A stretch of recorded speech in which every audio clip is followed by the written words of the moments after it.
নমস্কার, দেখছেন কলকাতা টিভি। আপনাদের সঙ্গে রয়েছি আমি ঋষিকেশ। শুরু করছি সংবাদ সারাদিন। শুরুতেই যে খবরের দিকে নজর রাখবো, এসআইআর প্রক্রিয়ায় রাজ্যে প্রায় 91 লক্ষ ভোটার বাদ পড়াদের তালিকায় সিংহভাগই হিন্দু সম্প্রদায়ের। বাদ পড়া 91 লক্ষ নামের মধ্যে প্রায় 63% হিন্দু। এসআইআরে বাদ যাওয়া 35% মুসলিম। খসড়া তালিকায় 58 লক্ষ ভোটারের মধ্যে 44 লক্ষই হিন্দু। খসড়া তালিকায় মুসলিম নাম বাদ পড়েছিল প্রায় 13.5 লক্ষ। শুনানি পর্বে প্রায় 6 লক্ষ মানুষের নাম বাদ যায়। শুনানি পর্বে 5 লক্ষেরও বেশি হিন্দুর নাম বাদ যায়। শুনানি পর্বে মুসলিম নাম বাদ পড়েছিল প্রায় 13,000। এই হিসেবে সবটাই তৃণমূল কংগ্রেসের দাবি। তৃণমূল কংগ্রেসের দাবি ঘিরে বিজেপিতে অস্বস্তি। তৃণমূলের দাবি, যে হিসেব আপনাদের দিলাম, তৃণমূল কংগ্রেসের বক্তব্য যে আমরা জানি যে এসআইআরে বাদ গিয়েছে প্রায় 91 লক্ষ মানুষের নাম, এবং সেক্ষেত্রে তাদের বক্তব্য যে 63%ই হিন্দুদের নাম বাদ গিয়েছে, 35% মুসলিম ভোটারের নাম বাদ গিয়েছে। খসড়া তালিকায় 58 লক্ষ ভোটারের মধ্যে 44 লক্ষই ছিল হিন্দু। খসড়া তালিকায় মুসলিম নাম বাদ প্রায় 13.5 লক্ষ।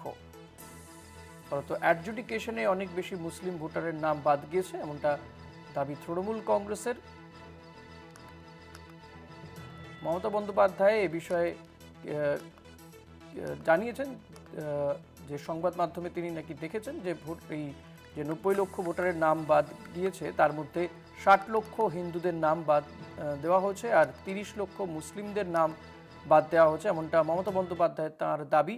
নির্বাচনী জনসভা থেকে কি বলেছেন শুনুন। আজকে একটা সংবাদ মাধ্যমে দেখলাম 90 লক্ষ ভোটারের নাম বাদ দিয়েছে, তার মধ্যে 60 লক্ষ হিন্দুর নাম বাদ গেছে আর 30 লক্ষ মুসলমানের নাম বাদ গেছে। আসামে যখন এনআরসি করেছিল 19 লক্ষ নাম বাদ গিয়েছিল 2018 সালে, তার মধ্যে 13 লক্ষ হিন্দুদের নাম বাদ গিয়েছিল আর 6 লক্ষ মুসলমানের নাম বাদ দিয়েছিল। তাহলে বুঝতে পারছেন এরা হিন্দু মুসলমান করে, এদের লজ্জা থাকা উচিত। শুনলেন মমতা বন্দ্যোপাধ্যায়ের বক্তব্য নির্বাচনী জনসভাতে। মমতা বন্দ্যোপাধ্যায় তিনি বলছেন যে, এবং তিনি এক্ষেত্রে অসমে যে এনআরসি হয়েছিল সেই এনআরসিতে যে বিপুল সংখ্যক মানুষের নাম বাদ গিয়েছিল, 19 লক্ষ মানুষের নাম বাদ গিয়েছিল, সেখানেও কিন্তু 13 লক্ষ হিন্দুর নাম বাদ গিয়েছিল বলে মমতা বন্দ্যোপাধ্যায় বললেন। মমতা বন্দ্যোপাধ্যায় কি বলেছেন আরও একবার শোনাবো আপনাদেরকে। আজকে একটা সংবাদ মাধ্যমে দেখলাম 90 লক্ষ ভোটারের নাম বাদ দিয়েছে, তার মধ্যে 60 লক্ষ হিন্দুর নাম বাদ গেছে আর 30 লক্ষ মুসলমানের নাম বাদ গেছে। আসামে যখন এনআরসি করেছিল 19 লক্ষ নাম বাদ গিয়েছিল 2018 সালে, তার মধ্যে 13 লক্ষ হিন্দুদের নাম বাদ গিয়েছিল আর 6 লক্ষ মুসলমানের নাম বাদ দিয়েছিল। তাহলে বুঝতে পারছেন এরা হিন্দু মুসলমান করে, এদের লজ্জা থাকা উচিত।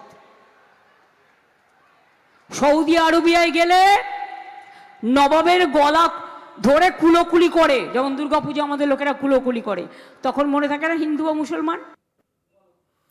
এই নিয়ে আমরা কথা বলবো। পলিটিক্যাল এডিটর আশিস চট্টোপাধ্যায় রয়েছে নিউজরুম থেকে সরাসরি। আশিস দা, এই যে তথ্য সামনে নিয়ে আসা হচ্ছে, এই তথ্য সম্পর্কে আরেকটু বিস্তারিত জানতে চাইব।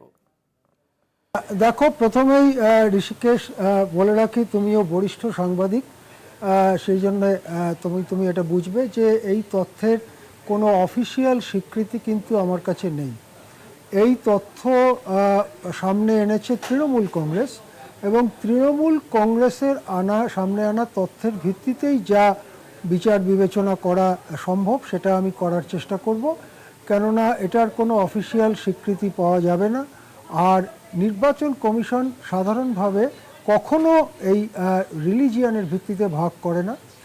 আসামের ক্ষেত্রে আমরা দেখেছিলাম এনআরসিতে যাদের নাম বাদ গিয়েছিল তাদের ব্যাপারেও এনআরসি কর্তৃপক্ষ ধর্ম হিসেবে ভাগ করেনি। এনআরসি হয়ে যাওয়ার অনেক বছর বাদে হিমন্ত বিশ্ব শর্মা একটি সংবাদ মাধ্যমকে ইন্টারভিউ প্রসঙ্গে বলেছিলেন কত হিন্দু এবং কত মুসলমান বাদ গেছে বলে তাঁর ধারণা। এক্ষেত্রেও যে তথ্য নিয়ে আমরা কথা বলছি এটা তৃণমূল সূত্রে প্রাপ্ত। তৃণমূলের হিসেব আলাদা করে স্বাধীনভাবে কোনো হিসেব কলকাতা টিভি করেনি, আমিও করিনি। এখন তৃণমূলের হিসেবটা দেখলে দেখা যায় যে প্রথমে যে 58 লক্ষ খসড়া তালিকায় বাদ গিয়েছিল, খসড়া তালিকায় তাদের নামই মূলত বাদ গিয়েছিল যারা এনুমারেশন ফর্ম জমা করেননি। অথবা যারা জমা করেছিলেন কিন্তু পরে দেখা গেছে যে তাদের একাধিক জায়গায় নাম আছে। এর মধ্যে দেখা গিয়েছিল যে প্রায় 75% হিন্দু নাম বাদ গিয়েছে এবং 22-23% মুসলিম নাম বাদ গিয়েছে, অন্যান্যরা এই বাদ গিয়েছিল মোটামুটি 2%। এইটা ছিল ওই খসড়া তালিকা। এখন এই খসড়া তালিকার পরে পরে যে স্টেপগুলো হয়েছে সেগুলো এরকম যে খসড়া তালিকার পরে যখন এনুমারেশন ফর্ম সব জমা পড়ে যায় তারপরে 1.50 কোটি নাম বিবেচনাধীন বা লজিক্যাল ডিসক্রেপেন্সির আওতাতে আসে 1,50,00,000। এই 1,50,00,000-এর মধ্যে 90 লক্ষের সমাধান নির্বাচন কমিশন করেছিল। এই 90 লক্ষের মধ্যে 85 লক্ষ নাম পাশ হয়ে গেছিল, অর্থাৎ ভোটার লিস্টের নাম উঠেছিল, 5 লক্ষের নাম ওঠেনি। এই পরিস্থিতিতে মামলাটি সুপ্রিম কোর্টে যায়। লজিক্যাল ডিসক্রিপেন্সির ব্যাপারে আপত্তি জানান তৃণমূল নেত্রী মমতা বন্দ্যোপাধ্যায়, আরও অন্যান্য দলগুলোও আপত্তি জানায় যারা মামলা করেছিল। তার পরিপ্রেক্ষিতে গোটা অ্যাডজুডিকেশনের প্রক্রিয়াটা বিচারকদের হাতে চলে যায় সুপ্রিম কোর্টের নির্দেশে। বিচারকদের হাতে যায় মোটামুটিভাবে 60 লক্ষ নাম। এই 60 লক্ষ নাম বিচারকেরা, কয়েকশো বিচারক বা বিচার বিভাগীয় অফিসার, তারা বিবেচনা করেন।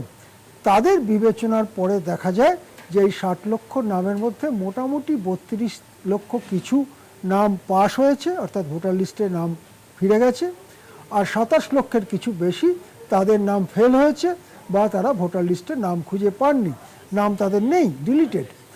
এই পরিস্থিতিতে সুপ্রিম কোর্টের নির্দেশ অনুযায়ী তারা ট্রাইব্যুনালে যেতে পারেন, সেই ট্রাইব্যুনাল গঠিত হয়েছে, ইত্যাদি ইত্যাদি প্রক্রিয়া। দেখা যাচ্ছে যে 5 লক্ষ নাম নির্বাচন কমিশনের হাতে ছিল, লজিক্যাল ডিসক্রেপেন্সির বিবেচনা তারা করেছিলেন, সেই 5 লক্ষ নামের মধ্যে প্রায় সবাই হিন্দু ছিল, প্রায় 97% হিন্দু ছিল। তারপরে বিচারকদের কাছে যখন গেছে, বিচারকদের কাছে গেছে মোটামুটি 60 লক্ষ নাম। তাতে ওই যেটা আমি বললাম যে মোটামুটি 31 লক্ষ নাম হিন্দুদের বাদ গেছে মোটামুটি 31% এবং মুসলিমদের বাদ গেছে 65%। এখন এই যে ব্যাপারটা, তাতে সর্বমোট কি দাঁড়িয়েছে? সর্বমোট দেখা যাচ্ছে যে মোটামুটিভাবে যারা বাদ পড়েছে তাদের 63% হিন্দু আর 34% মুসলমান। এখন আমাদের রাজ্যে যে জনসংখ্যার ধর্মীয় বিন্যাস আছে, সেই বিন্যাস অনুযায়ী 70% মোটামুটিভাবে ধর্মীয় সংখ্যাগুরুভুক্ত আর 30% মোটামুটিভাবে ধর্মীয় সংখ্যালঘুভুক্ত। এই ধর্মীয় সংখ্যালঘুদের মধ্যে 2-1% বাদ দিলে বাকিটা মুসলমান। সুতরাং যদি একটা তুল্যমূল্য ব্যাপার হয় তাহলে যারা বাদ পড়বে তাদেরও প্রপোর্শনটা মোটামুটি 70-30 এরকম থাকা বাঞ্ছনীয়। সেক্ষেত্রে দেখা যাচ্ছে এটা 70-30 সেই আদর্শ অবস্থাটা না হলেও মোটামুটি 34% সংখ্যালঘু নাম বাদ পড়েছে। এই জিনিসটা আমাদের সামনে আসছে। 63% হিন্দু নাম বাদ পড়েছে, এই জিনিসটা আমাদের সামনে আসছে। যদিও আবার আমি বলছি যে এটা তৃণমূলের দেওয়া তথ্য, কিন্তু তথ্যটা খুব স্বাভাবিকভাবে, ন্যাচারালভাবে যেটা হওয়া উচিত তার থেকে খুব পৃথক নয় বলে এই তথ্যটার প্রতি আমার দৃষ্টি আকর্ষিত হচ্ছে। এখন এক্ষেত্রে দুটো কথা পরিষ্কার। যারা এটা প্রচার বারবার মনে করছিল যে বেছে বেছে কেবলমাত্র মুসলমানদের নাম বাদ দেওয়া হচ্ছে, সেইটা এই তথ্যের সঙ্গে মিলছে না। দেখা যাচ্ছে শতাংশের বিচারে এবং সংখ্যার বিচারেও যত মুসলমানের নাম বাদ গেছে তার থেকে অনেক বেশি, দ্বিগুণ বা তারও বেশি, দ্বিগুণের মতো নাম হিন্দুদের বাদ গিয়েছে। সুতরাং যদি হিন্দু মুসলমানের মধ্যে নির্দিষ্ট রাজনৈতিক লক্ষ্য নিয়ে নির্বাচন কমিশন কাজ করছে, এই ধরনের একটা অভিযোগ করা হয়, তাহলে সেই অভিযোগের সঙ্গে এই তথ্যটা মিলছে না। দ্বিতীয়ত হচ্ছে, স্বাভাবিকভাবে যেহেতু জনসংখ্যার বিন্যাস 70% হিন্দু, 30% সংখ্যালঘু, সুতরাং যে কোনো একটা বাদ যাওয়া বা যে কোনো একটা প্রক্রিয়ায় মোটামুটি ওই প্রপোর্শনেই হিন্দু মুসলমানের বাদ যাওয়া বা থাকা ইত্যাদি হওয়া উচিত। সেই দিক থেকেও মোটামুটি এই সংখ্যাটা ওই প্রপোর্শনের কাছাকাছি রয়েছে। সুতরাং যে বিচারকেরা এবং অন্যরা এই কাজ করেছেন তাদের যে কাজের ফলাফল, সেই ফলাফলে পশ্চিমবঙ্গের জনসংখ্যার যে বিন্যাস, সেই বিন্যাসের থেকে খুব বড়ভাবে আলাদা হয়ে যায়নি। আরেকটা অভিযোগ অবশ্য তোলা হচ্ছে যে মহিলাদের নাম বড় সংখ্যায় বাদ দেওয়া হয়েছে। এ সম্পর্কে কোনো তথ্য আমার হাতে নেই, সুতরাং সেটা সম্পর্কে আমি কিছু বলতে পারবো না। যদি ভবিষ্যতে কোনো সংস্থা বা কোনো দল, যেমন এক্ষেত্রে তৃণমূল করেছে, তেমনি অন্য কোনো দল মহিলাদের বাদ যাওয়া সম্পর্কে কোনো তথ্য সামনে আনে, তখন সে ব্যাপারে বিবেচনা করা যাবে। ঋষিকেশ, এ ব্যাপারে আরও একটি প্রশ্ন আমি এখানে বলে রাখতে চাই যে এই যে হিন্দু মুসলমান ভাগ করা হচ্ছে, সেটা এআই এর মাধ্যমে করা হয়ে থাকতে পারে।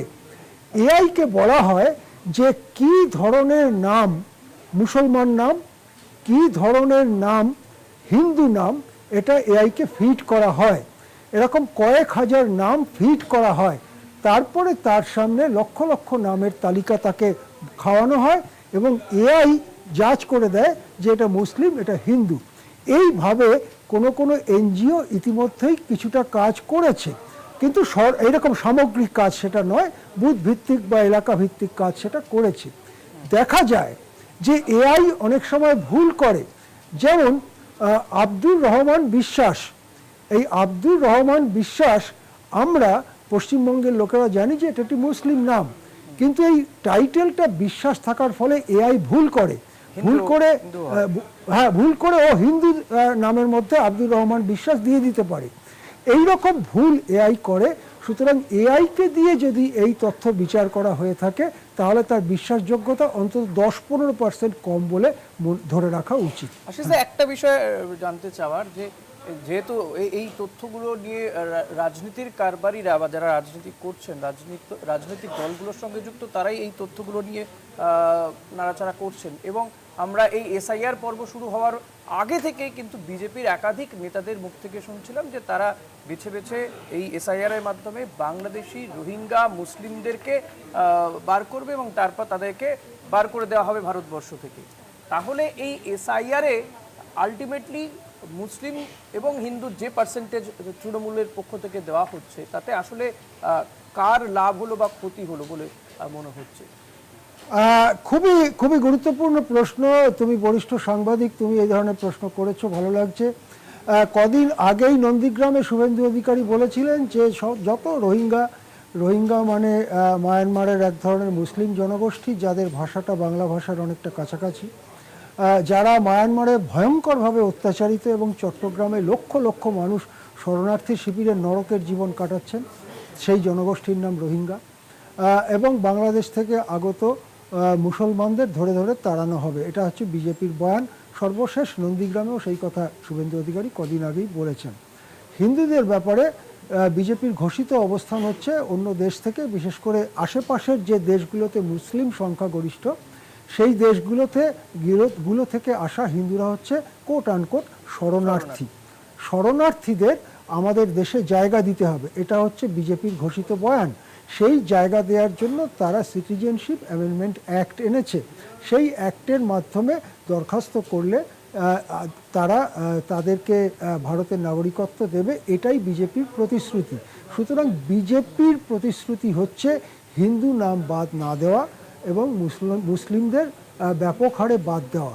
সেই যে বিজেপির দৃষ্টিভঙ্গি, তার সাথে এই যে আমাদের এসআইআর এর ফলাফল, সেটা কি পুরো মিলছে? প্রাথমিকভাবে দেখে মনে হচ্ছে বিজেপির বয়ান আর এই ফলাফল যদি সত্যি হয়, সেটা এক নয়।